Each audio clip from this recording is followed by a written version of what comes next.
Let me show you where the magic happens.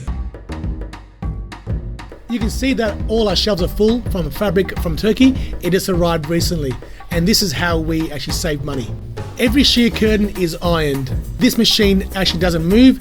With a press of your foot, the machine rotates, and that way we get to iron the fabric very efficiently.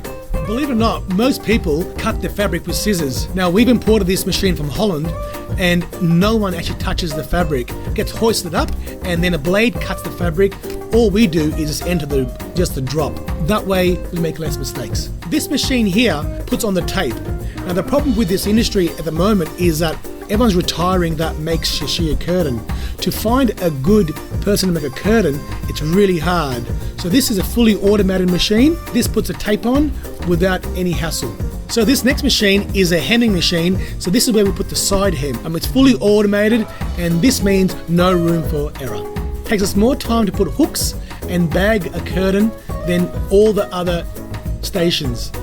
We can make a sheer curtain in under 15 minutes.